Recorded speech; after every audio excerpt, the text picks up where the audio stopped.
मित्रांनो, इंग्लिशमध्ये तुम्हाला बरेचसे असे वर्ड्स किंवा टर्म्स वाचायला मिळतील, जे फार कॉम्प्लिकेटेड आणि असं वाटतं की यार खूप कठीण काहीतरी असेल याच्यामध्ये. परंतु ॲक्चुअली जर आपण त्याच्या आतमध्ये शिरलो, तर आपल्याला असं कळेल की ते फार सोपे आहेत. फक्त नावच कठीण आहे, बाकी काहीच नाही त्याच्यामध्ये. यातलाच एक टर्म आहे डेमॉन्स्ट्रेटिव्ह प्रोनाउन. डेमॉन्स्ट्रेटिव्ह प्रोनाउन मला असं वाटत नाही की झेड-पी स्कूलमध्ये शिकवत असतील, परंतु कॉन्व्हेंटचे जे मुलं आहेत ते they are non with this term demonstrative pronoun. आता डेमॉन्स्ट्रेटिव्ह प्रोनाउन म्हणजे काय? तुम्हाला सगळ्यांना माहीत आहे. तुम्ही हे शब्द यूज करता.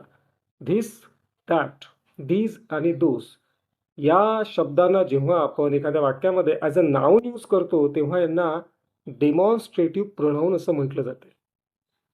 आता याच्यामध्ये धिस आणि दॅट यांना आपण सिंग्युलर डेमॉन्स्ट्रेटिव्ह प्रोनाउन म्हणतो. दीज आणि दोज यांना आपण प्लुरल डेमॉन्स्ट्रेटिव्ह प्रोनाउन म्हणतो. कारण की जर नाऊनला सिंग्युलर फॉर्ममध्ये यूज करायचं असेल तर आपण धिस आणि दॅटचा वापर करू. नाऊनला प्लुरल फॉर्ममध्ये यूज करायचं असेल तर आपण धिस किंवा दोजचा वापर करू. याच्यातही टाईम आणि डिस्टन्सच्या संदर्भात धिस आणि दॅटला वेगळ्या वेगळ्या पद्धतीने आपण यूज करतो. एखादी वस्तू किंवा व्यक्ती आपल्या जवळ असेल तर आपण धिस वापरतो आणि एखादा व्यक्ती किंवा वस्तू दूर असेल तर आपण दॅट वापरतो. एक उदाहरण मी तुम्हाला देतो. धिस इज माय बॅग जवळ असेल तर, आणि दूर असेल तर दॅट इज माय बॅग. मित्रांनो, काही एक्झाम्पल्स देऊन मी अजून जे काही कॉम्प्लिकेशन्स तुमच्या डोक्यामध्ये आहेत त्याला अजून सरळ करतो, सोपं करतो, साधं करतो. That looks like a poisonous snake. That looks like a poisonous snake. आता या वाक्यामध्ये दॅट हा सब्जेक्ट आहे. तो स्वतःच एक नाऊन आहे. तर दॅटला आपण ॲज अ नाऊन यूज केलेला आहे, म्हणून इथं दॅट हा डेमॉन्स्ट्रेटिव्ह प्रोनाउन आहे. This is my close friend. This is my close friend. आता या वाक्यामध्ये सुद्धा धिस जो आहे याला आपण ॲज अ नाऊन यूज केलेला आहे आणि म्हणून हा डेमॉन्स्ट्रेटिव्ह प्रोनाउन आहे. याच वाक्याला आपण अनेक वचनी प्लुरल फॉर्ममध्ये जर लिहिलं तर दोज आर माय फ्रेंड्स.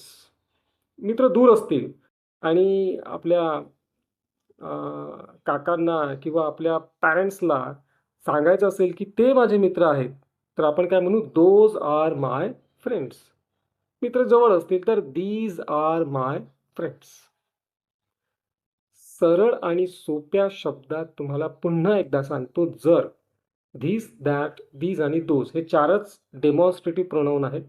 यांना तुम्ही एखाद्या वाक्यामध्ये ॲज अ नाऊन म्हणजे सब्जेक्ट किंवा ॲज अ ऑब्जेक्ट यूज करत असाल. सब्जेक्ट किंवा, कारण की नाऊनला आपण ॲज अ सब्जेक्ट किंवा ॲज अ ऑब्जेक्ट यूज करू शकतो.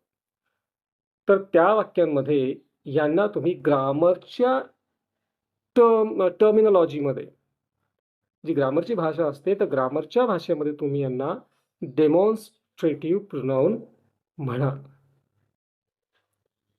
मित्रांनो, आशा करतो तुम्हाला हा छोटासा व्हिडिओ आवडला असेल.